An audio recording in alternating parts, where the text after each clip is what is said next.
Okay, Bismillah ar-Rahman ar-Rahim, agency in the Hanbali school. Alhamdulillahi Rabbil Alameen, salatu wassalam ala Rasul al-Kareem.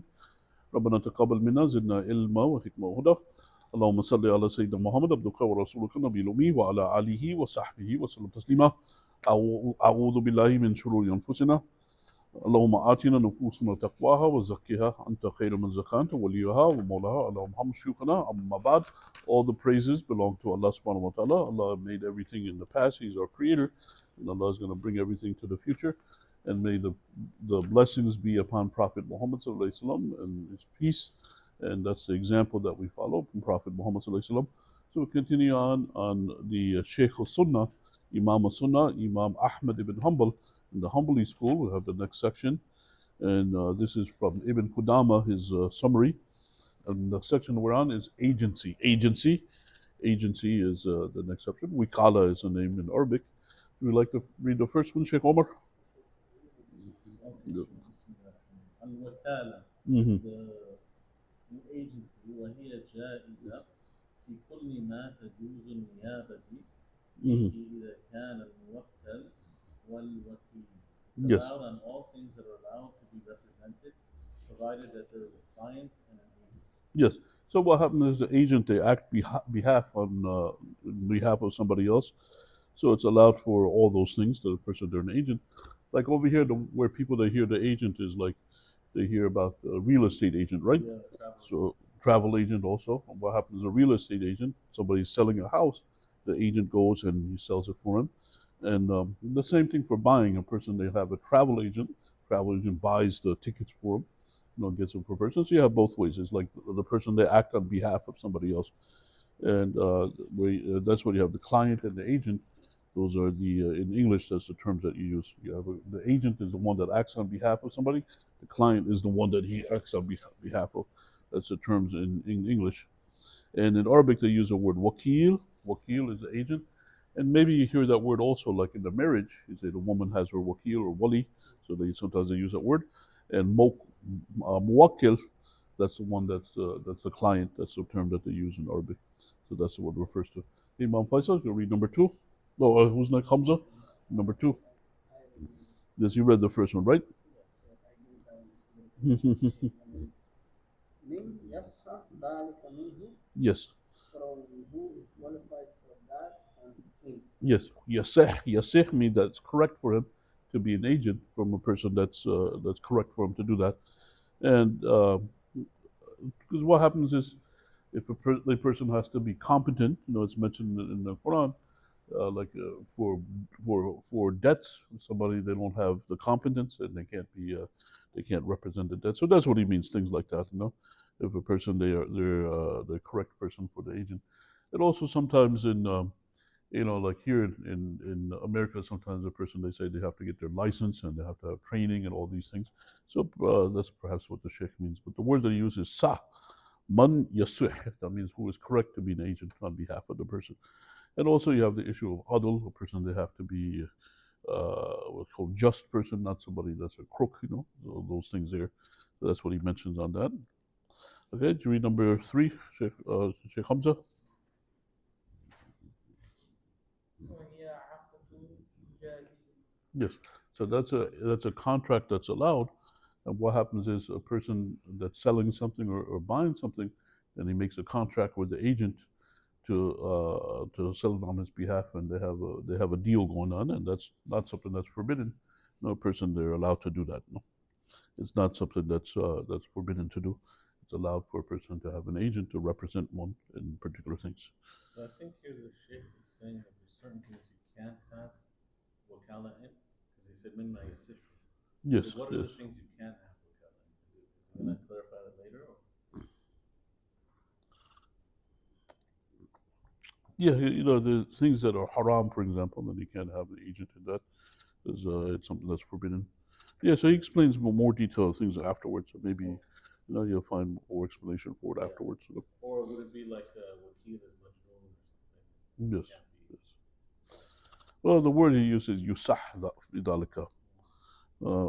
Mimman yusah dhalika minhu. That means who is correct for that to be it. So it seems like he's saying that the agent has to be a qualified agent. They have to be knowledgeable and things like that. No? Okay, to read number 4, who's there? No. تبطل بموت كل واحد منهما. It will تبطل. be voided out. Yes. تبطل. تبطل. It will be voided out if one of the two people passes away.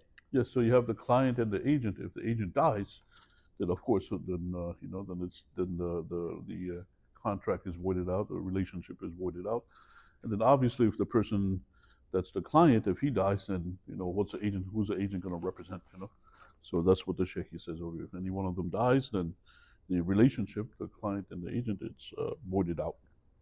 It's logic, simple sense. Okay, inshallah. And 5, I think it's the same thing as number 4. It continues on it, but I try to explain it more because it was short. Read number 5. لها and فسخ لها, yes. and annulment of it. Yes. So if they had a contract between the agent and the client, and one of them died, then that contract is voided out.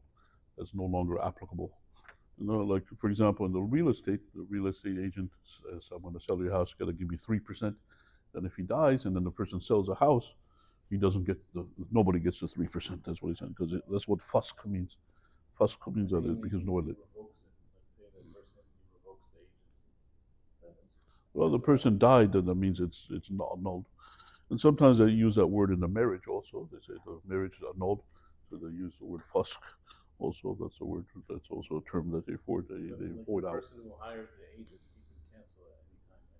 Right? He's allowed to cancel it. He can say, I don't want Yes, that's coming up later on. This is mentioning if the person they died, then it's canceled. The contract between the agent and the client is canceled out. All right, so that's what happens. Okay, read number 6. No, Hamza. Yes, and the lunacy of one. No. So what happens is a person they're competent and they understand everything, and then one day they just go mad. They become mad, then it gets canceled out. And this also refers to when people maybe they become older and they don't have the sense anymore. So that's what it talks about. And if that happens, then the contract is voided out. And and also like you see, like the very common hadith, the pen is lifted from 3. One of them is the one that doesn't have the competence until he gets the competence back, and at that time, if a person anything they do, it doesn't count as a sin for the person. So it's like the same thing. Until the person, if they reach that state where they're not able to understand things, then then the agency, client, and agency gets canceled out. Is this also similar to like the living will, they call it? Somebody is sick in the hospital and he gives somebody authority over him. If he becomes unconscious, would that become nullified if he gets unconscious? Well, this one usually they talk about business. This is in the chapter of Kitab al-Bay, business transactions. That one is just a person given the authority for the person to speak on behalf of the person. But I guess you could use the same term for it as a wakil on behalf of the person. But this has to deal with business contracts that people they do, selling and buying and things like that.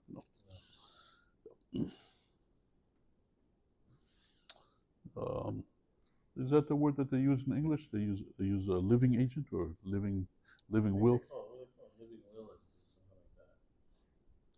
When somebody goes in a hospital and then they make you sign a paper. Yes. And they say this is your medical. Yes, I think there's a different term that they use for it. Yeah. They use it for I forgot what it's called. I don't remember. But it's like if you're in a hospital, then if you become very very ill and you can't give permission to things, then somebody else they give the permission to do the things. They call that's called. No, they have a term for it. Okay, inshallah, keep it, inshallah. All right, inshallah. So if somebody they become they lose their competence, they lose their sanity, then it canceled out it automatically canceled out the client and the agent relationship. Then read number 7. Mm-hmm. Mm-hmm. لصفه. Okay, so imprisonment yes, because of foolishness. yes. So let's say somebody was an agent for somebody and then he went to prison, then the contract's automatically voided out. That's what the Sheikh says. And that's what hijr means. Hijr means that the person they're confined, and it refers to imprisonment or going to jail. And the safihi means his lack of intelligence. So where a person safiha means that they don't have the intellect, So somebody did something stupid. Basically, that's what he's saying. So he ended up in prison. So then the client and agent relationship is avoided out because of that. Literally, that's what the sheikh is saying. Okay, let's read number 8. Next. وكذلك في كل عقد جائز Mm-hmm. الشركة. Mm-hmm. And likewise, the agency is allowed in all permissible contracts, like partnerships, Mm-hmm. والمساقات, Mm-hmm. irrigation, Yes. والمزارع, farming, Mm-hmm. والجعالة, Mm-hmm. rewarding, Yes. والمسابقة, Yes. competition. Yes. So the sheikh, he mentioned these things here because there's other lessons on each one of those things that he mentions. And let me talk about them. Sharika means that it's a partnership, buying, selling partnership. Somebody become partners with them. They own a company. That's another example. He mentions 4 different partnerships in the lesson, 4 different types of partnerships that they had back then. And sharika, you hear the word shirk, right? And that's like the same root word. You don't do the shirk to Allah subhanahu wa ta'ala. Put partners with Allah subhanahu wa ta'ala. So the same thing with a sharika means that you have one company or one place, and they become partners. Like in a house, for example, if several people own the house, and you say it's sharika in the house, it's like shared in the house. And also they use the word, if you look at the dictionary, they use corporation.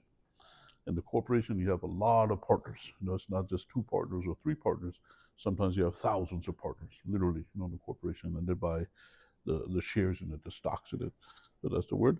And the next one is musaka, and that comes the word sikaya, which means to water. Like in English, you say you feed somebody, right? Is there a word that you give drink to somebody? You drink somebody, right? You feed somebody, but in Arabic they have the word sikaya. That means when people come, you give them water and you give them something to drink, and that refers to trees and plants also, that you water them. That's the one, and it talks about the client and agent in that also, both of those things, and the partnerships and irrigation, when people that have farms and they grow things. And the next one, the next one, the mozara, that refers to crops, people that grow things like wheat and things like that, and corn. So you could have a partnership, and you could have an agent represent you if you're a partner in that. And the next one, ja'ala, and that refers to rewards and contracting with people. Literally, that's what that refers to. If somebody, they lost something, then they say somebody brings it back. Okay, then they'll give them a reward for it, for finding something, and somebody can have an agent to pay the reward for it, for finding something. That's what they're saying. And there's a whole lesson on that. Then musabaka means competition. I mean, then where you have people competing with each other for a prize and things like that.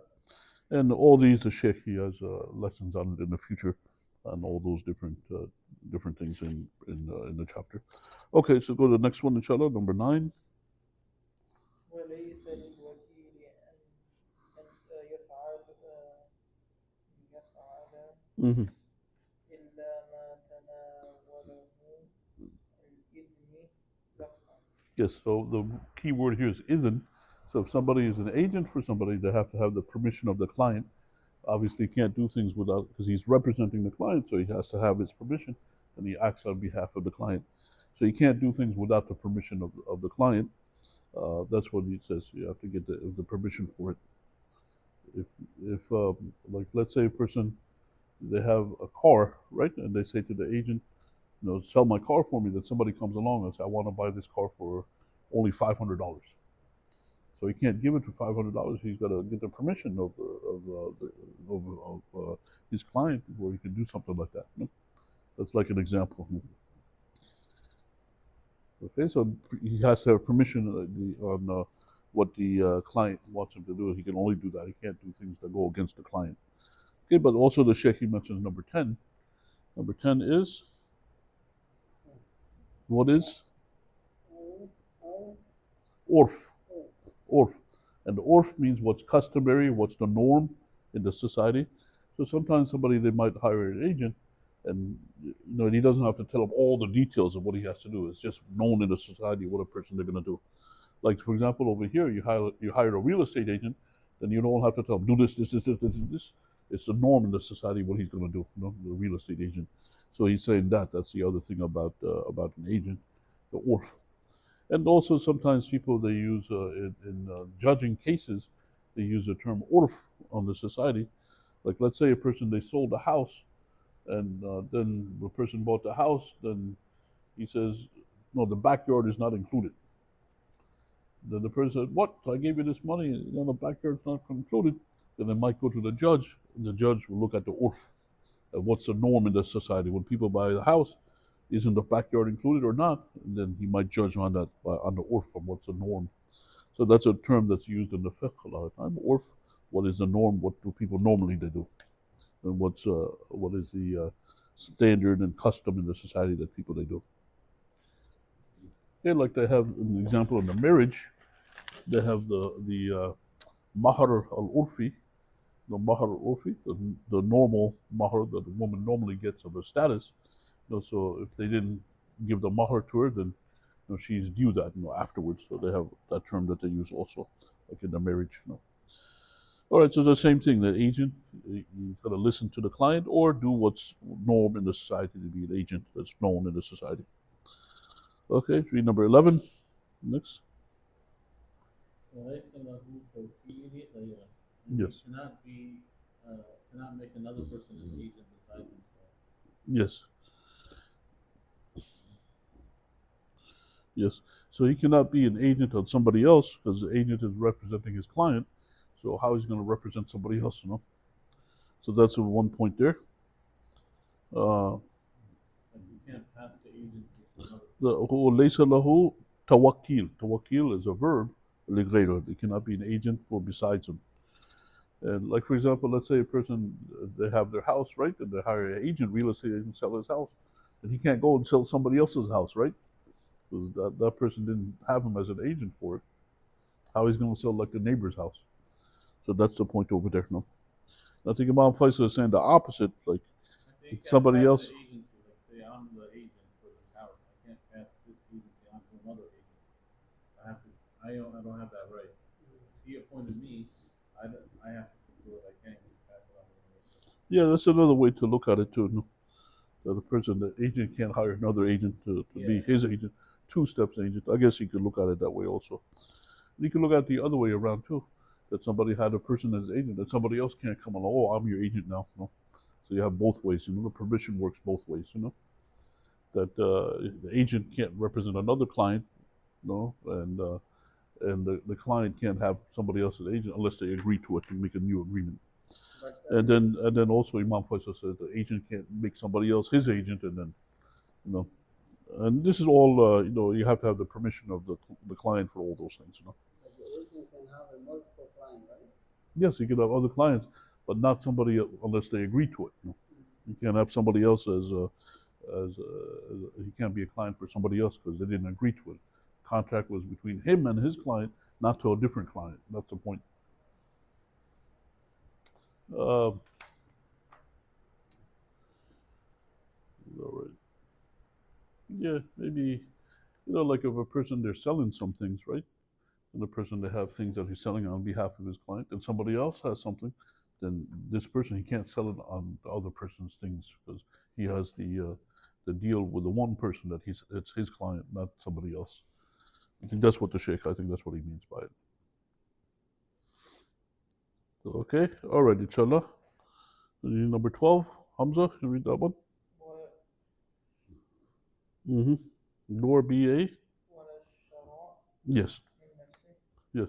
So if somebody is an agent, that means he's not a partner in the business, or he's not a partner in ownership. He's just representing the client. He doesn't become. He doesn't have that authority. That's what the sheikh is saying over here. Agent is not a partner. He cannot buy from himself. So like say somebody appointed him to sell his house, and then he said I'm going to sell it to myself, and he puts it at a very low price. So he can't do that. So he cannot buy it himself. Yeah, He's, yeah. he's the agent. He's supposed to do the best interest of the one that his client. He can't, if he says, like somebody who's a wali, and he says to the girl, and he says, I'll marry her to myself. And some people do that. They say, the sister says, I appoint you to be my wali to find me a husband, and he says, okay, I marry you. So he marries her to himself. Okay, chalo. Yeah, you're right. I think shira means that, means to buy something. Ishtara, no, we have the word for it. That's what it means, and buy. Okay, shall I read number 13? ولا بيع لها إلا بإذن موكل Muwakkili, no? وكيل. Yes. So you can't sell something except by the permission of the client. Now, let's say a person, like an example over here, they hired an agent to sell a lawnmower in their house. Then the person goes there, somebody comes over there, and the person has a bicycle. So you can't sell the bicycle, no, without the permission of the client. That's basically what the person's saying. Okay, so let's go to the next one. Number Even the sale 14. itself, the client, even if he appointed him as an agent, does he have to get permission from him again before he does the sale? Like, say somebody says, "You're my agent, sell this house for me." Then he finds a buyer. Can he just sell it without telling the client, or does he have to get the client's permission? Well, originally he gave him the permission, but sometimes you go with the norm. Sometimes you look at it that way also. What's the norm for it? So But that's the job of the agent. The client already gave him. That's why he had the agent to sell it. So that's what he does. But maybe in some cases you want to verify finalize it with the client. Because they're not sure if they want to do something exactly to make sure that you're doing exactly what the client wants, not something different from it. So that might be something to consider, especially like in selling houses and things like that. The houses are very expensive, so it's good to finalize it with the client to make sure it's not, that's what he wants. No? Okay, what are you gonna say, Brother Omar? yeah, Sheikh I Omar? was trying to say, is there any cases where the client and the agency have a conflict of interest, and how they can break their contract? Yeah, I mean they just break it immediately, unless there's like some terms to the contract what they have. Over here, the reason I said it because over here, if you hire a real estate agent, then the real estate agent says that if you cancel with me, you can't sell your house on your own for like 6 months. So that's what they'll put in a contract. So you sign the contract, and then they'll go through and they'll sell it to you on your behalf. Otherwise, a person they'll try to kick the agent out if he has a fee, right? And if somebody's selling their house, and the buyer comes along, and then the real estate agent gets 6% if he sells to somebody. Then the person they say, oh, just kick them out, and just sell it and save the 6%. So that wouldn't be appropriate. That's why they have that in the contract that you can't sell it, for 6 months after. The person they do that. Because the thing is, the agents sometimes they do a lot of work, so they got to be they got to get their commission for it for doing their work. So you can't just cancel the agent out. If he did what he's supposed to, that wouldn't be right. But Maybe in here also means that he's wakil over property to take care of it, not to sell it. He said, I appoint you, here's the keys to my house, and take care of my house. So now that guy who has a key, he can't just go and sell his house without asking him. 13? Number 13, yeah. Yeah, he has to get, maybe he just put it. Wakala doesn't mean necessarily for selling it. Maybe it just means he gave him wakala of care. Take care of my car. Here's the key. Yep. You can do whatever you want with it. Like you can use it, but then he can't just go and sell it without getting his permission. Yes. You have to accept that, Yes. Well, they have to talk about it, make sure they mention everything, and that's a problem too. Because the agent is somebody that gets hired to do things, and maybe he assumes things that the seller wants, and maybe the seller wanted something else. So it's very important to mention everything, all the details, so that the agent does what the client wants him to do, so he doesn't do something a little bit different. So that's a good point for it, inshallah. Okay, inshallah. Which one did we do? We did 14? Yeah, we did 14. Okay, let's go to number 15.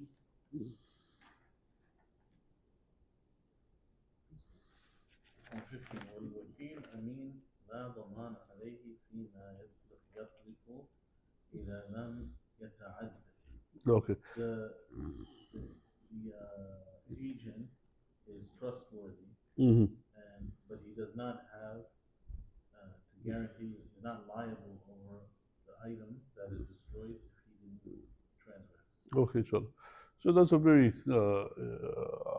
that's a question I had for a long time about that issue. Like, for example, let's say somebody they gave somebody a car, left it with somebody, for that person to maybe to sell it or something like that. And the person, they put it in front of their property, then another car comes and smashes into it. Then who will be responsible? That agent or the car owner? So that's something I was thinking about, about that situation. So over here, the sheikh, he says the car owner is responsible, not the one that kept it over there, because he didn't do anything wrong. Like, for example, let's say Sheikh Omar, he's going to sell somebody's car, and they park it in front of his apartment, right? Then while it's there, somebody comes and smashes it. So then Sheikh Omar is not responsible. That's not his car. He didn't do anything wrong. But how about if it can be, but it's your responsibility to take care of it, right? No, if you didn't do anything wrong, so you're not at fault at it. It's that person's property, so something happened to it. Like, let me give you another example. Let's say that you're selling a car, then a hailstorm comes, and all that hail comes on the car. Well, So that's like another example. So then who's going to be responsible for it? The car owner, not the one that's an agent for it. So that's the point of the sheikh over here. Unless the agent did something wrong, then he's going to be responsible for it. That's okay.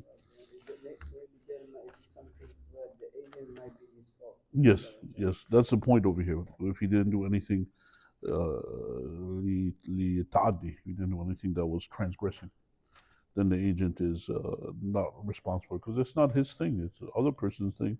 He didn't do anything to damage it, so. About No. like when he's driving, like for example, the same example you give now it was parked, right? How about if he was driving the vehicle and he got into the crash? Is he responsible or not? It wasn't his fault. That's what the sheikh said. If he didn't do anything wrong, then he's not responsible for it. But he was driving. What did he cause the accident? Was he responsible for the accident? If he was speeding, Yes. or he didn't do something, then he would be negligent. But if he didn't do anything wrong, then somebody else hit him, then it wouldn't be his fault. It would be the other person's fault. How about if he hit the other? If he was negligent, like They will look into that negligence. yeah, it says here if either lam yata'ad means he did something wrong. So if he didn't do anything wrong, he's just driving along, something happened. But usually he's driving, he didn't sleep all night, he falls asleep, then that's his fault. Like, he shouldn't be, or he speeding, or he ran a stop sign, things like that. But if he didn't do anything wrong, then I guess he wouldn't have any big help. Okay, let me give you an example. Let's say you have your brother, right? Your brother, and you tell your brother, drive my car from my house to Fort Worth. So he takes it and he drives to Fort Worth, and somebody hits him, crashes him in the back. He's going on Route 20, and there's a lot of traffic, so he stops behind the car, and somebody goes and smashes the car in the back. Yeah, the other person's fault. It's not his fault. Right, it's the other person's fault. But let's say that other person ran away. Yeah, it's still hit at that. Then your brother's going to pay for the car? Your brother's going to say, I didn't do anything wrong. I was just driving. Somebody hit me in the back. He's going to fall on you, the responsibility. That's what the sheikh is saying here. That's what the sheikh is saying. If the person, they didn't do anything wrong, if it was negligent or faulty, then something happens to it, then he's not responsible. The property belongs to the client, and he's going to take the loss at it. Not the one that's that didn't have any didn't do anything wrong with it.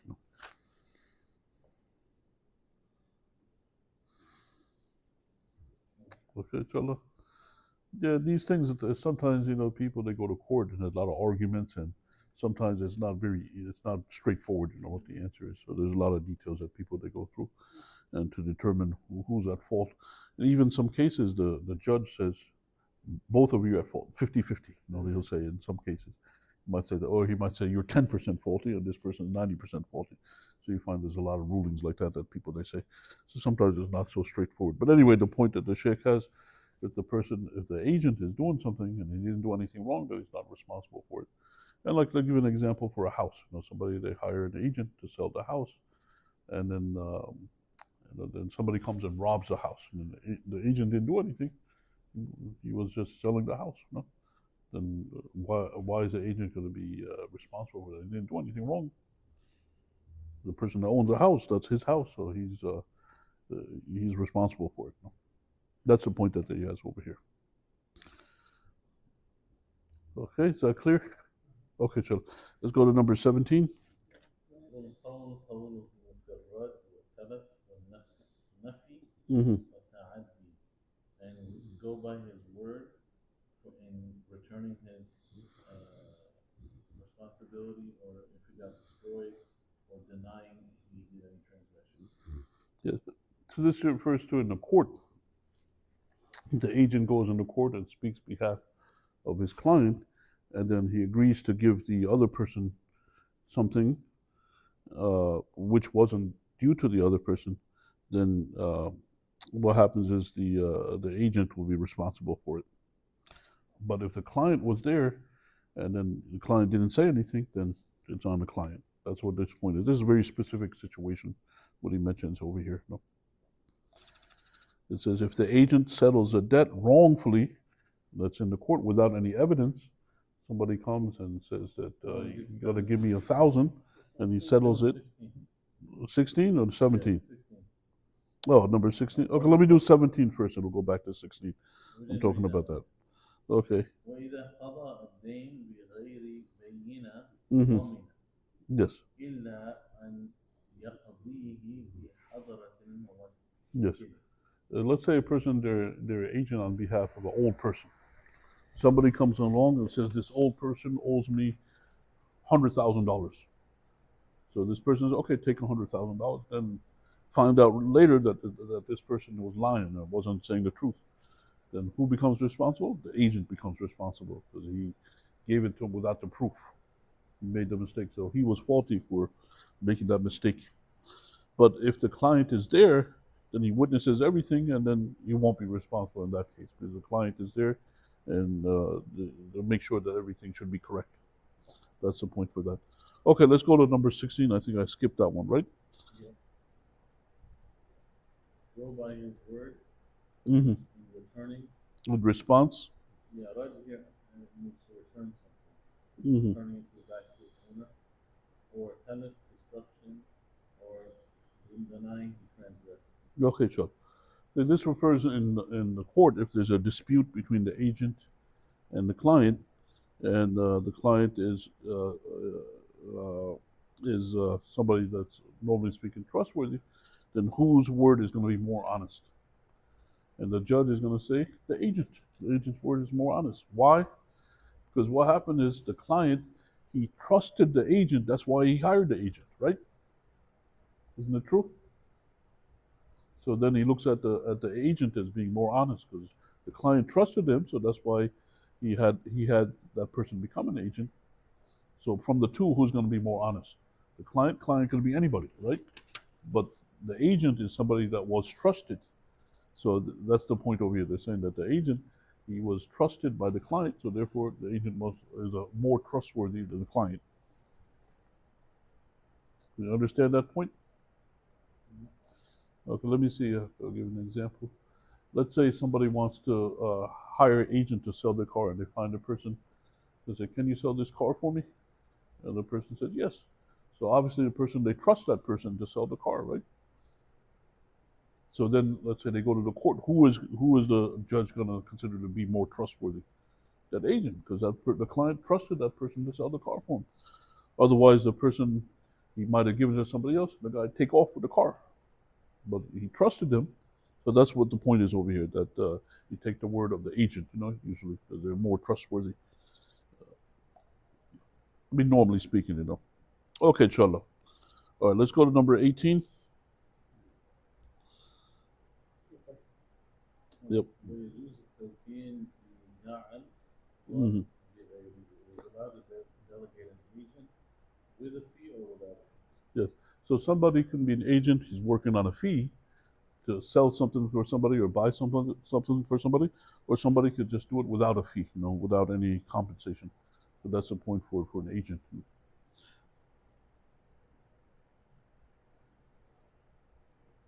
Okay. All right, inshallah. Let's do the last one, number 19. Hamza, you sleeping? Sleeping? Okay, number 19. This one says, "Hello, أنا هذا معشرة معشرة Yes, وما زاد فلك صح." yes. Okay, so this here is a specific type of agency. What happens is, let's say a person, they have an item, and they tell the person, sell it for whatever you want, and just give me 10 and keep the rest. Okay, let's say a person, they have a bike, right? And they go to an agent, and they say, sell this bike for me, and whatever you get to keep it, just give me 10. So in the Hanbali school, they say that's allowed to do that. That's allowed to do that in the Hanbali school. So is it this one, like, for example, if somebody say, okay, I want to sell this car, but I don't want anything less than 5,000. No, he doesn't say that. He says to the person, I want you to sell this car for me, and whatever you sell it for, just give me 5,000 and you keep the rest. That's what he's saying. So in the Hanbali school, he says that that's allowed. It's allowed to do that. No, you have an item and you give it to the agent to sell it on your behalf, and then you just keep a particular amount, and then whatever the agent sells it. Like if you have the car, you say, give me 5,000, you keep the rest. If he sells it for 6,000, he keeps 1,000. He sells it for 10,000, he keeps 5,000. He sells it for 50,000, he keeps 45,000. You just get the 5,000. That's the point. So in the Hanbali school, they say that's allowed. Okay. And why does the Sheikh mention that? Because in some of the other schools, they say that's prohibited. They have that view in the other schools. I think in the Shafi school and the Hanafi school, they say that's not allowed because it's unknown how much that the person is going to get. Now, let's say a person, they have a watch, and they go to a person to sell this watch and just give me $20 for it, and you keep the rest. Then the guy goes and he sold it, and then the person find out he sold it for $5,000. The person will be like, "What? No, you sold 5,000? Only give me $20." But if you guys, make a contract, then it doesn't matter, right? If you already signed a Right? contract, Yes. you're gonna only Yes. get Yes. If you tell me, just give me 10, if I sell it Yes. 50, Yes. Yeah, there's a difference of opinion in the madahib. So in the Hanbali school, they say that's fine. You can do that. Even you sell it 50,000, that's fine. Just give the person. He said $20, you keep the rest. But the other schools, they say because of the gharar, because the uncertainty of how much a person they're going to sell it for, that you can't do that. That's what they say in the other schools. The other madhab, not the Hanbali madhab, the other madhabs. So that's why the sheikh over here, he said that it's correct to do that, to say, just give me this much and you keep the rest. But some of the other schools, they say that's not allowed to do that because you have an uncertainty of how much you're going to sell it for. It's not specific. It's not specified the exact amount. I was just saying, how is it like uncertainty? Because he didn't sell it yet, so you're uncertain of how much he's going to sell it for. But the agent, if he accepts that, I mean, he knows that he either is gonna sell at that price or more, right? Because if you give me, like, for example, a bit of car, and then you tell me, and then it looks like it's not gonna cost. Yes. Yeah, so the Hanbali school, they say it's allowed. The other schools, they say it's not allowed. There's a difference of opinion. And the reason for that is like the example I gave you. Let's say somebody, they say, sell this, just give me 1,000 for this car, sell it or whatever you can, and keep the rest. then the person is expecting the person to sell the car for maybe 1,100, 1,200, 1,500. Then the person they go and they end up selling it for 20,000. So how's the person going to feel? You're going to be disappointed, right? That's why they say in the other schools that you have this gharar, you have this uncertainty, ambiguity. So they say that's why that's not allowed in the other schools. But the Hanbali school, they say that's fine, that's allowed. The people, they make the judgment.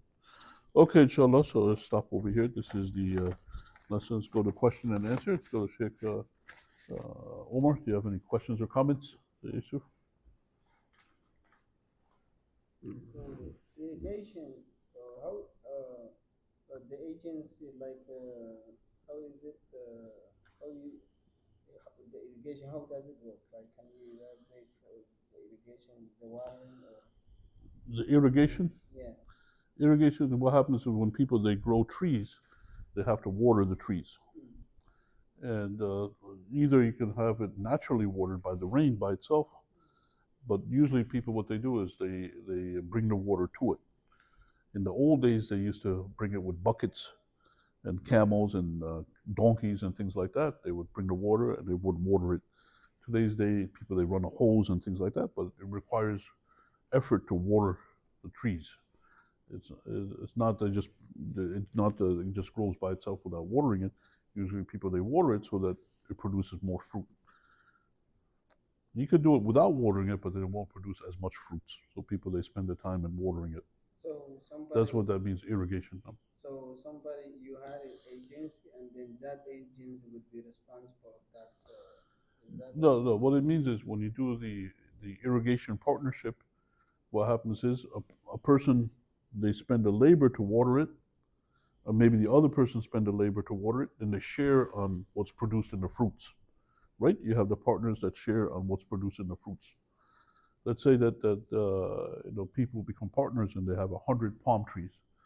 One person spends the time watering it, the other person spends the time watering it, or more or less, or something like that. One person spends more, the other person spends less. Maybe a person owns more trees and something like that. They come to an agreement on how they're going to get the dates from the palm tree. That's what they mean by the irrigation. Okay, now what happens, one of the partners, he says, I want my agent to do this for me on my behalf and represent me. That's what that refers to. To have an agency. Instead of him doing it directly, he has an agent represent him in the partnership.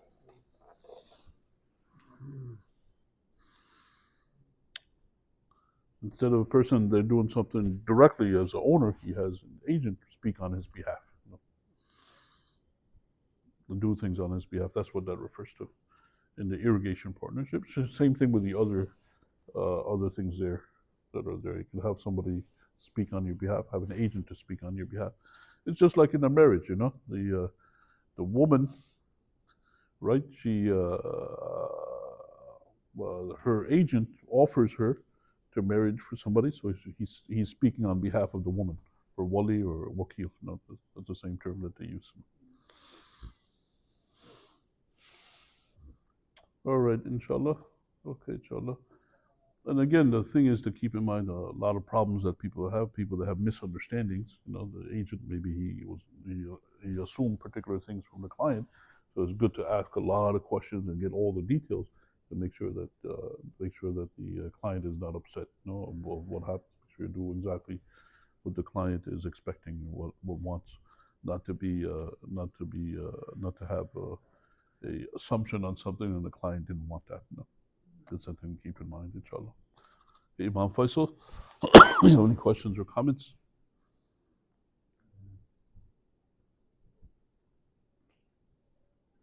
Yeah, so I hear about this a lot, that a woman will come, like a convert, Mm-hmm. she'll come to the masjid and she becomes Muslim. She tells the imam, I want you to be my wakil, find me a good husband. Then the imam, or say the imam, for example, he says, okay, I marry you. And then he takes it, she becomes his wife. Is that allowed? Okay, well, the thing is, a lot of people, they take for granted is that what happens, Allah subhanahu wa ta'ala made the family structure. So when a person, they have the relationship with a wife, they have kids and they raise a family. And that's the thing to bear in mind, inshallah. The man has to support his family. And if they have a relation with a woman, they're going to have children and so on and raise a family. That's the thing to bear in mind, inshallah.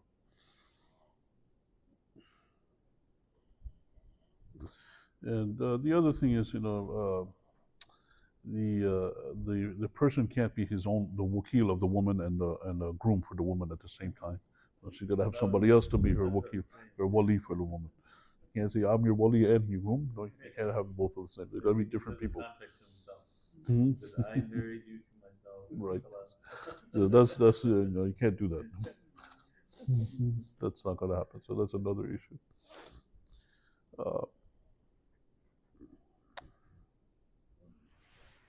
So the other thing to bear in mind when people are imam, sometimes they follow all the rules of Islam and things like that, but other people, they have feelings, they don't like to follow the rules of Islam, they follow their feelings, and so that's what the person has to deal with. That happens sometimes, instead of following the deals, people get emotional and feelings and things like that. So that's what happens some occasions, you see.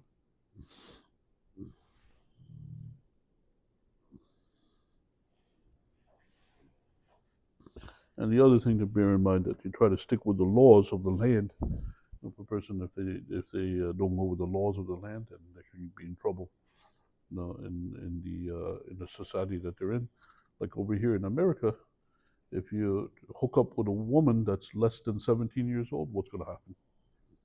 They're going to put you in prison for that. So that's the thing to bear in mind also. That's another thing to keep in mind, inshallah.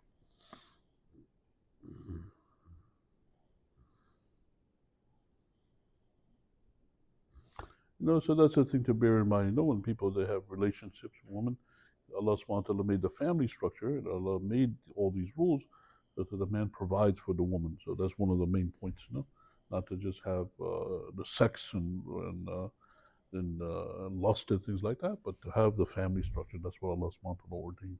That's the thing to bear in mind. Also, the other things I would tell the person is that a woman, she should have her wali. Like Prophet Muhammad said, La nikah illa bi wali. There's no marriage except with a wali, with a guardian for the woman. That's the second thing. And the third thing, keep in mind that you have laws in the land, so you have to go by them, or you'll be in trouble in the land that you're in. Okay, inshallah. All right, inshallah. Any other questions or comments? Hamza, you sleeping? Any questions or comments, Hamza? No. Okay, inshallah. All right, inshallah. So stop over here. Subhanallah wa bihamdi. Ashhadu an la ilaha illa anta. Astaghfirullah wa atubu ilayk. Send anything from the ilm, go by it. If it's anything from my own self, just disregard it. And Allah subhanahu wa ta'ala knows best.